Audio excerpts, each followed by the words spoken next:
Assalamu alaikum. Bismillahirrahmanirrahim. Inner City Voice for Dawah is Allah's wisdom and guidance for everyday life on YouTube videos. Inner City Voice for Dawah is a series of video courses that explains the guidance and commands of Allah to all mankind. The purpose of this guidance, which has been modeled by the last prophet sent by Allah, is a chance for man to know Allah and submit to His authority. Although the Quran is Arabic, the wisdom and guidance it contains is not only for Arabs, but all mankind.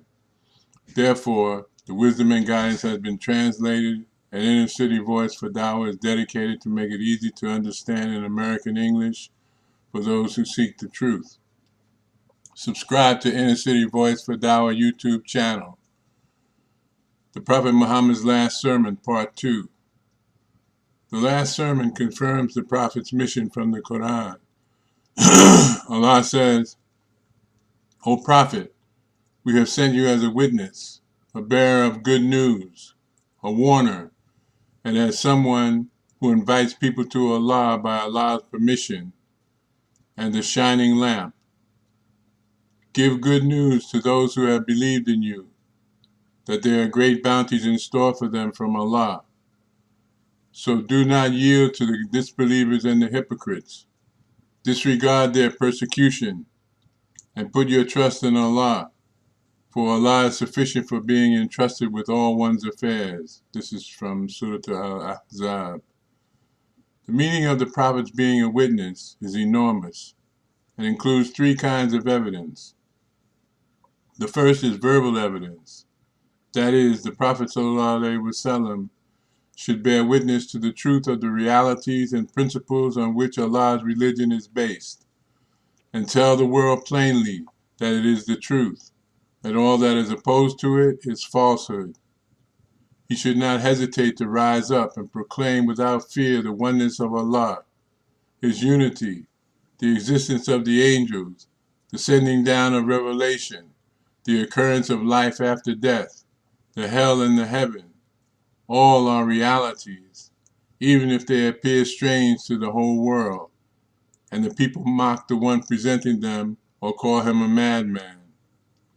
Likewise, the Prophet ﷺ should not hesitate to present to the people the concepts, values, principles, and rules pertaining to morality, civilization, and social life that Allah has revealed to him, and reject as wrong all the concepts and ways which are contrary and opposed to them, even if the whole world rejects them as wrong and violates them in practice. Similarly, the Prophet ﷺ should proclaim as lawful what is lawful in Allah's law, even if the whole world regards it as unlawful. And he should proclaim as unlawful whatever is unlawful in Allah's law, even if the whole world regards it as lawful and pure. The second type of evidence is practical evidence. The Prophet ﷺ in his own life should demonstrate all that he has been commissioned to present to the world. His life should be free from every hint of that which he calls evil, and his own character should clearly reflect that which he calls good. He should be the foremost in carrying out what he regards as obligatory, and most cautious in refraining from what he calls sinful. He should exert his utmost effort to implement the style of life which he calls divine. His own character and conduct should bear out how sincere and truthful he is in the invitation, and his own self should be such a model of his teaching that anyone who sees him should know what kind of a man he is by the faith to which he invites the world, what kind of a character he wants to instill in the person, and what system of life he wants to establish through himself in the world. The third evidence is evidence in the hereafter. When the court of Allah is established in the hereafter, the Prophet ﷺ shall give evidence to prove that he had conveyed to the people the whole message without any alterations or changes to what had been entrusted to him, and that he had shown no slackness in making the truth manifest before them by word or by deed. On the basis of this evidence, it will be determined what reward the believers deserve and what punishment the disbelievers deserve.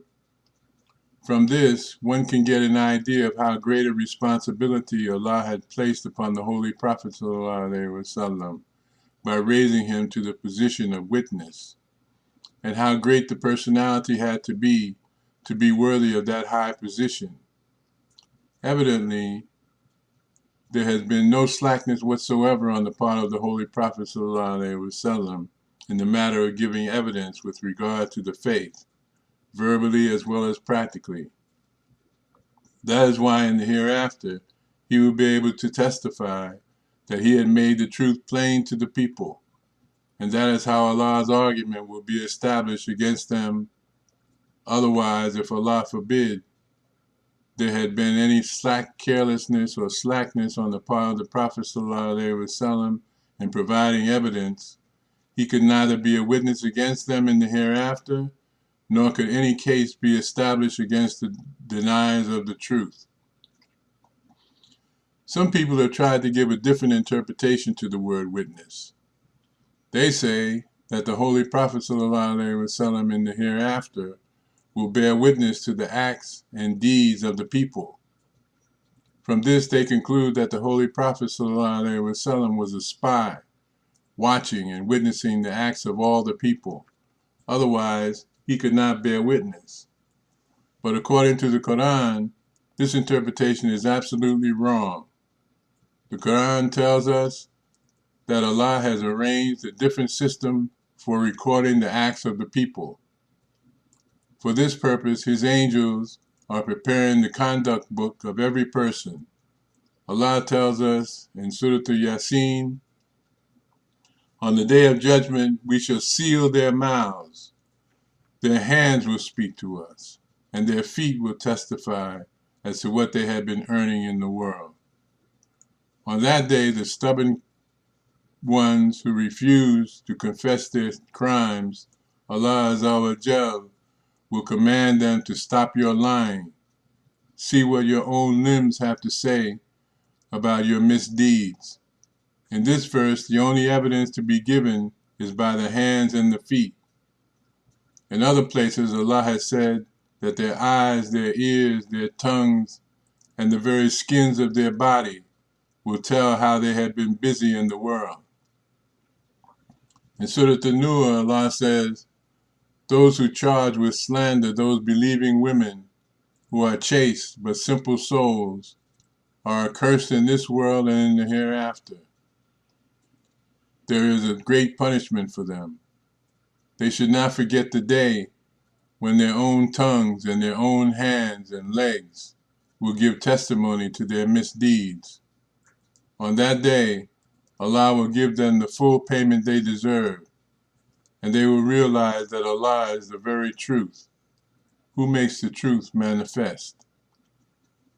A question arises. On the one hand, Allah says, we shall seal their mouths. And on the other, in the verse of Surah An-Nur, he says, their tongues will bear testimony against them. How can these two things be reconciled? The answer is, to seal their mouths means to deprive them of their power of speech. That is, after this, they will not be able to say whatever they like with their tongue. The testimony of their tongues means that their tongues themselves will tell how the wicked people had used them, what blasphemies and lies they had been made to tell, what mischiefs they had invented, and what falsehoods they had been made to say on different occasions. In his last sermon, Prophet Muhammad said, O people, just as you regard this month, this day, this city as sacred, so regard the life and property of every Muslim as a sacred trust. Remember that you will definitely appear before Allah and answer for your actions. Allah says in the Quran in this regard, that was why we prescribed this for the children of Israel. He who killed any person unless it be a person guilty of manslaughter or spreading lies and chaos in the land, should be looked upon as though he had slain all mankind. And he who saved one life should be regarded as though he had saved the lives of all mankind. But the majority of them went on committing excesses in the land, even after our messenger came to them, one after the other, with clear directions. This is in Surah Al-Ma'idah. In Surah Yasin, Allah says, "On this day, no one will be wronged in the least, and you will be rewarded according to what you had been doing." The occupants of paradise are absorbed in enjoying bliss. They and their wives are in thick shade, reclining upon couches. They have all kinds of tasteful foods and whatever they may desire. They have been greeted with peace from the merciful Lord. And O criminals, get you apart today. Children of Adam, did I not forbid you to worship Satan, who is your open enemy, but to worship me alone? This is the straight way. Yet in spite of this, he led astray a great multitude of you. Did you not have common sense? This is the hell with which you used to be threatened. Now be its fuel as a consequence of your disbelief in the world. Financial obligations. In the last sermon, the Prophet ﷺ said, "Return the things kept with you as trust, amana, to their rightful owners." Allah confirms this by saying, "If you are on a journey and cannot find a scribe to write the document, then transact your business on the security of a pledge in hand. And if anyone transacts a piece of business with another merely on trust, then the one who is trusted should fulfill his trust and fear Allah, his Lord, and never conceal evidence, for he who conceals it has a sinful heart. Allah knows everything that you do." This is in Surah Al-Baqarah. This does not mean that a pledge may be held on security only while on a journey. It has been specifically mentioned in this connection because such a condition generally occurs on a journey. Moreover, the ability to get a scribe is not an essential condition for holding something as a pledge. If a needy person cannot attain a debt unless he delivers something as security for it, he is allowed to do so. Allah does not omit the mention of this latter condition because it intends to teach generosity to the believers. It is obviously below the dignity of a man of high character not to lend money to a needy person without having a pledge in hand or collateral. It is, however, understood that if the pledge is productive, the creditor should keep a regular account of the produce and deduct it from the debt.